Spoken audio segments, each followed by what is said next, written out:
Okay, review lang natin ha. Pumutok ang ikalawang digmaang pandaigdig dahil sa kaguluhan at sigalot na bunsod ng unang digmaang pandaigdig. Nakadagdag pa dito ang epekto ng Great Depression noong 1930s. Sino sa inyo makapagpapaliwanag kung ano ang Great Depression? Yes, Louie. Ma'am, ang Great Depression po ay isang kabanata sa kasaysayan na tadtad na kahirapan at kawalan ng hanap buhay. 25% ng unemployment sa Amerika, samantalang 33% naman sa Germany. Very good, Louie. Dahil sa talamak na kahirapan noon, napilitang kumapit ang mga tao sa patalim. Ano ibig sabihin nito? Dahil desperado na silang makahanap ng trabaho o di kay makahanap man lang ng makakain, napilitan silang sumunod sa mga diktador na kagaya ni Adolf Hitler at Benito Mussolini. Kumbaga, wala na kasing ibang paraan. At ito ang naging simula ng pamamayani ni Adolf Hitler sa Germany. Ang iba pang pangyayaring nakapaloob dito ay ang pananakop ng Japan sa Republic of China noong 1937 at ng Germany sa Poland noong 1939. Ang mga utak sa likod ng pagpapalawak ng nasasakupan ay ang Nazi elite ng Germany at ang Kwantong Army ng Japan.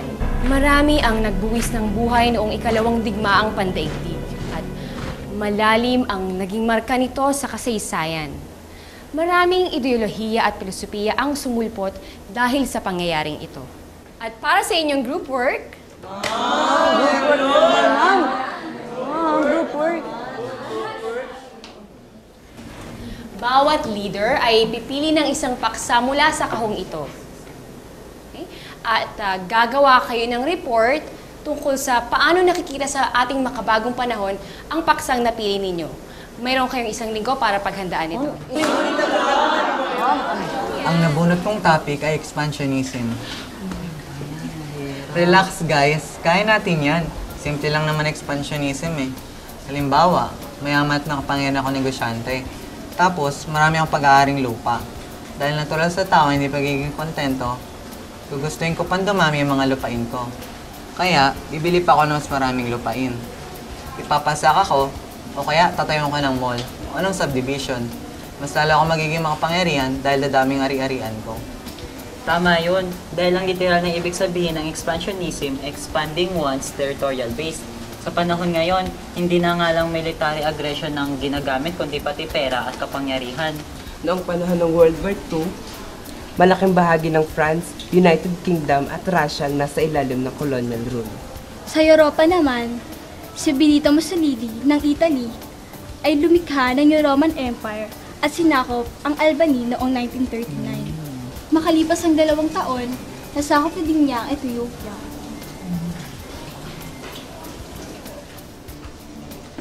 Anong nakasign sa atin? Ang nabunot ko ay fascism. Yun! Tamang-tama. Malapit yan sa nangyari sa Pilipinas. Noong panahon ng martial law, di ba talamak nun ng fascism? Tama, dahil isa sa elemento para matawag na fascism, ang isang pamahalaan ay ang pagkakaroon ng diktador bilang leader. Sa Europa noon, bago pumutok ang World War I, may mga pamahalaang malakas ang social and economic control ng bansa.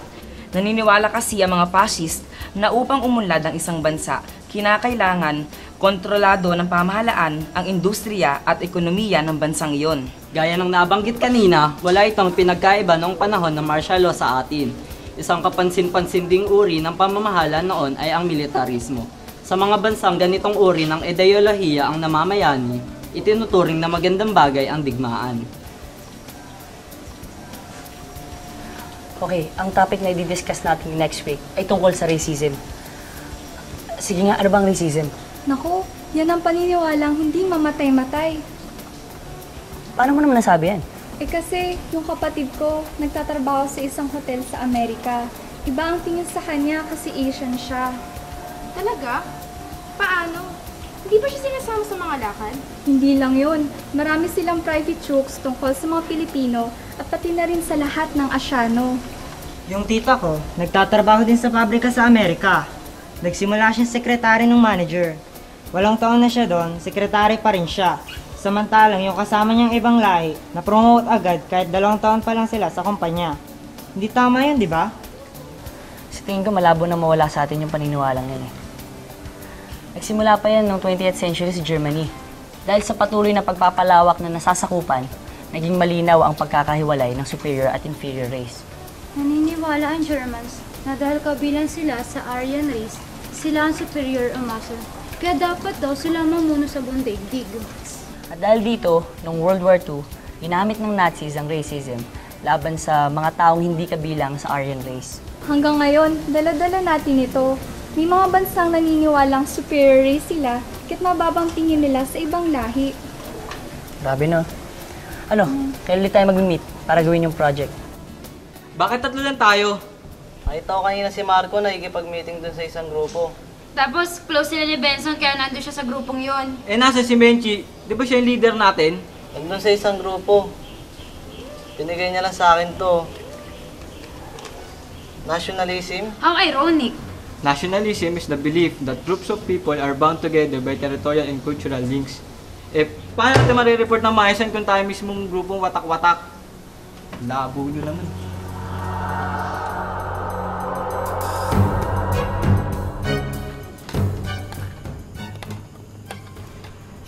Estong, kumain ka ng gulay. Tay, di po ako makain ng ampalaya eh. Kailangan mo yan. Kumain ka ng gulay. Tay, ang pait po niyan eh. Tumahimik ka. Kumain ka ng gulay. Naintindihan mo? Po, Tay. Ikaw naman, Jay. Anong tinutunganga mo dyan? Kumain ka na. Kumain po kasi kami ng group mates ko kanina bago umuwi. Medyo busog pa po ako. Alam mo naman, itong oras ng hapunan natin, ba't kumain ka pa sa labas? Nagkayayaan lang po. Eh, nakakaya naman po kung hindi ako sumama. Huwag ka ng mga tuwiran! Kumain ka na lang! Nemi, hayaan mo na yung bata. Huwag kang makialam dito, Mayan. Ako ang padre de pamilya. Ako ang masusunod.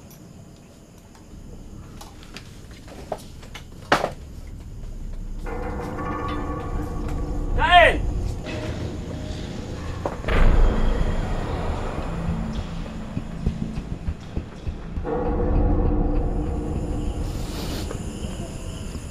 Ayos ka lang ba?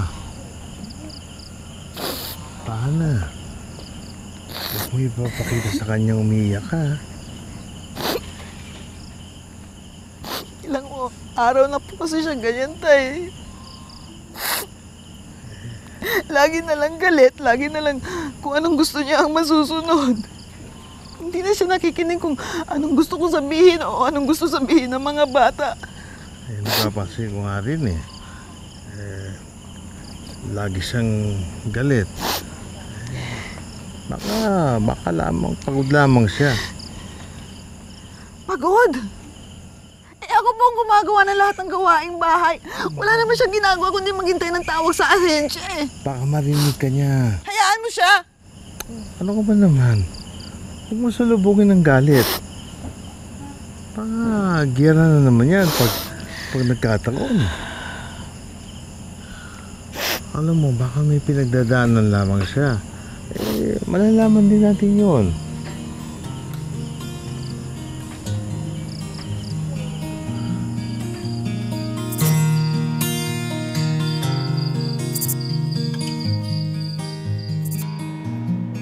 Anong gagawin natin? Kulang tayo. Oo nga eh. Baka mababa yung grade natin yan. Kausapin na kayo natin si Mac. Hindi. Walang kakausap kahit kanino. Iniwan nila tayo. Pwes ipakita natin sa kanila hindi natin sila kailangan. Simula ngayon, ako na ang leader ng grupo na to. Ano ba? Tara na!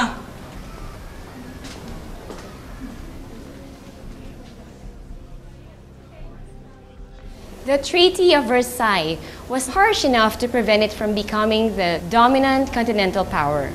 Kumbaga, imbis na makipagkasundo sa Germany para matigil na ang digmaan, sinisi at pinarusahan pa ng nasabing kasunduan ang bansa sa pagdanak ng dugo. Dahil dito, nagkawatak-watak ang mga mamamayan ng Germany at napadpad sa iba't ibang bahagi ng mundo. Class, after ng World War I, nahati ang iba't ibang bahagi ng Germany at napunta sa Lithuania, sa France, sa Poland at sa Denmark. Pero, hindi na nahimik ang Germany. Ang paghiganti ng Germany ang isa sa mga nagsimula ng World War II. Yan at ang mga iba pang paksa ang tatalakayin natin sa susunod sa mga report ninyo. That's it for today, class. You may go.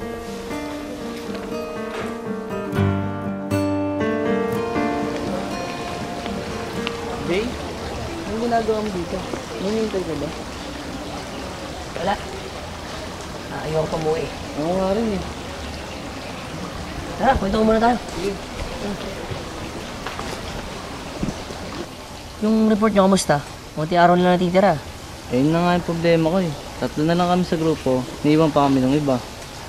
Ha? Bakit? Ewan ko nga rin. Kagrupo niyo ba si Darwin? Oo, bakit? Yun na yun. Alam mo, sayang yung kaklase natin yan. Magaling sana, kaso may konting attitude problem. Jay, siya ko lang sasabihin to ah. Kasi nung mga nakaraang araw, lumalabas ang pagka-Hitler ni Darwin eh. Natakot na kami tenten. Siya ba ang leader niyo? Nako, nakakatakot nga yan. Sayang siya. Magiging magaling na leader sana siya dahil sa talent niya sa public speaking. Tsaka, organized siyang tao. Parang si Hitler, noong panahon ng National Socialist German Workers' Party. Dahil kapansin-pansin ang galing niya sa organizational skills, siya ang naatasang maging leader ng Nazi Party. Tapos di ba nakulong si Hitler nung kinlaban ng Nazis ang pamahalaan ng Bavaria? Sa loob ng pihitan, sinulat niya yung librong Mein Kampf. Ibig sabihin, may struggle. Sabi doon, one is either the hammer or the anvil. We confess that it is our purpose to prepare the German people for the role of the hammer. Grabe, palaban talaga siya, no? Kahit sa harap ng pagsubok. Parang si Darwin din. Akala ko ba na susuko siya dahil 3 lang kayo sa grupo? Naku, hindi. Lalo pa siya magpupursige para maging pinakamaganda ang report nyo. Ganun na nga nangyari, Jay. Kaya nahihirapan kami ni Tenten. Ikaw naman ba tayong pamuwi? Gulo sa bahay. Si tatay laging galit. Gusto siya laging masusunod sa lahat ng bagay. Oo na nga lang kami ng oo ni Estong eh. Si nanay, wala namang magawa. Si lolo, hinahayaan na lang. Ewan ko ba? Di, huwag mo mamasamain ha. Pero tapos na ang martial law. Bakit ganyan pa rin sa bahay nyo? Oo nga, no? Baka naghahalusinate lang yung tatay ko. Akala niya siya si Marcos. Gaya ni Marcos, baka may dahilan din ang tatay mo sa pag-iigpit niya. Siguro nga. Pero kahit ano man yun, wala nakakalam sa amin.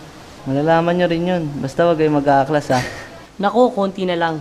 Pakiramdam ko magre-rebelde na kami. Parang yung pagre-rebelde ng urban poor communities noon. Kabi-kabilang prayer rallies at protest masses. Marami rin katiwalian at human rights violations ang nalantad noong panahon ni Marcos, di ba? Oo. Tsaka alam mo, talagang matatapang ang mga Pinoy eh. Hindi tayo papayag na tapak-tapakan at kayan-kayanin lang tayo. Jake, kalma lang ha. Baka magaling naman kayo nila Estong yan at Tita Mayan. Tumidilim na. Oo nga. Tara, uwi na tayo. Jake, salamat sa pakikinig ha. Lion, tara. Kita-kits na lang bukas. Jake. Bakit ngayon ka lang? Shane, dyan ka na pala. Kumain ka na ba? Nay, medyo busog pa po ako. Kumain po ulit kami ng groupmates ko sa labas eh. Sige, pumasok ka na, magpahinga ka na. Sige po, Nay.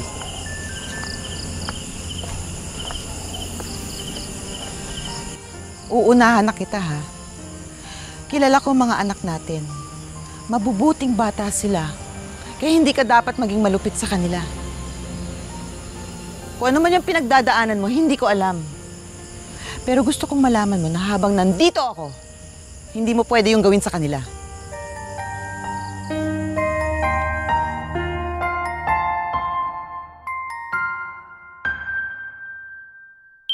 Kain na tayo!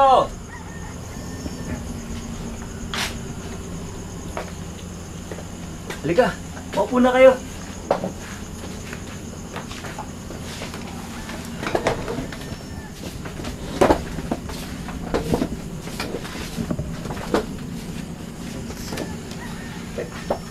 Pinagluto kayo ng almusal. Kain na tayo.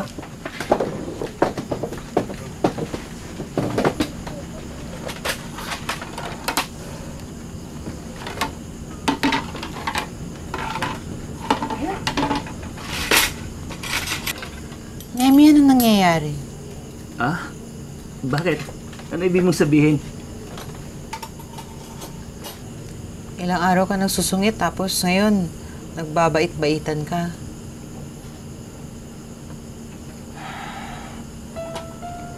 Hindi ko alam kung paano ako hihingi ng tawad sa mga inasal ko nitong mga nakaraang araw. Pero sana mapatawad niyo ako. I'm sorry. Ba't ka po kasi nagkaganon, Tay? Ano bang kasalanan namin? Wala kayong kasalanan. Kasalanan ko lahat. Natakot lang kasi ako. Natakot saan? Kasi po, ilang araw na lang, aalis na naman ako. Natakot ako. Sa dalas ko kasing wala dito sa bahay, dahil lagi ako nasa ibang bansa. Parang hindi na ako nagiging tatay sa bahay na ito. Alam kong mali. Pero sinamantala ko na habang nandito ako, ay ipinararamdam ko sa inyo na akong tatay. Nakakaya ko kayong disiplinahin na hindi ako nagkulang sa inyo. Nemi, ano ka ba? Ha? Alam mo bang pag wala ka dito, lungkot na lungkot kami? Dahil miss na miss ka namin. Tapos pag nandito ka naman, ang saya-saya namin dahil kompleto ang pamilya natin. Nemi, wala kang pagkukulang sa amin. Nandito ka man o wala, ikaw pa rin ang padre de pamilya namin. Hindi namin nakakalimutan yun, ha? Basta, Tay, huwag mo na ulitin yun, ha? Nakakatakot kasi. Parang martial law. Pangako, anak. Hindi na mauulit. Patawarin niyo ako. Okay, tapos na ang martial law. Si Cory na ang presidente! Pwede na tayo kumain! Yes! Whew! Ayun na. Parang ako lang masaya dito eh. Whew! Ayun na. naman kasi. No! Okay ka na. Sila.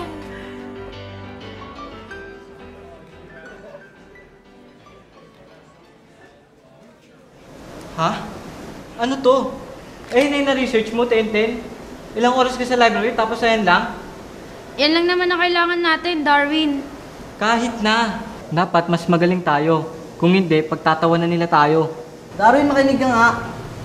Hindi to kompetisyon. Walang mananalo, walang matatalo. Kailangan natin pagandahin tong report na to para ipaalam sa kanila na naintindihan natin lesson. Sana, huwag ka na maging masyadong competitive kasi hindi na maganda. Darwin, itinuturing ka naming leader, kaya sinusunod namin ang mga pinapagawa mo. Alam mo kung bakit? Kasi tiwala kami sa'yo. Kasi alam namin magaling ka. Huwag mo sanang sirain yun. Pasensya na kayo Takot lang naman ako, baka iwan niyo rin ako gaya ng groupmates natin. Kaya ginawa ko ang lahat para mapaganda tong report na to. Nang sa ganun makasiguro kung di kayo aalis ng grupo. Sa ginagawa mo yan, Darwin, mas aalis kami. Alam ko, kaya humingi ako ng tawad. Anong ginagawa mo dito? Ako ang League of Nations. Ha? Anong ibig mo sabihin? Di ba nasa research mo yan, Tenten? Basahin mo nga. The League of Nations was an international organization founded after World War I to prevent future wars. Parang alam ko na ang pakay mo. Eksakto. I'm here to prevent war through collective security. Paano mo naman gagawin yun? Diplomacy, of course, and proper negotiation. Negotiation? Paano?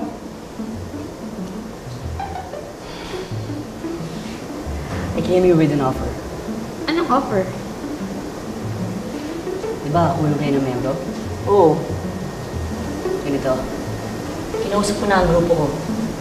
Ngayon, nag-volunteer ako para maging miyembro ng grupo mo. Talaga? Seryoso ka ba? Oo. Sa isang kondisyon. Ano yun? Na si Darwin pa rin ang leader natin. Pero, kailangan mo pakinggan ang lahat ng opinion ng mga grupo mo. Ano? Deal? Deal? Yun! Nice! Okay. Ito ang gagawin natin sa report.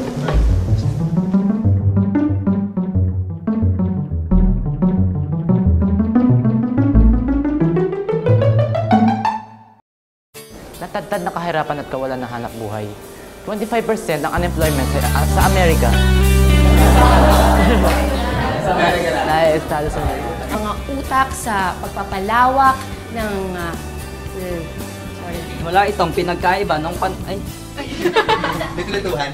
Ang ganang gulay. Sobrang tagal po. Ilan po ba second? 5 seconds. Sabi. Estong, kumain ka ng gulay. Ang aga naman nun. Ilang oras na natutulog natin nun. May ibang assign pa sa ibang subject. Ibig sabihin, may struggle. Baka mo nga yung may. Ibig sabihin, may struggle. Nge.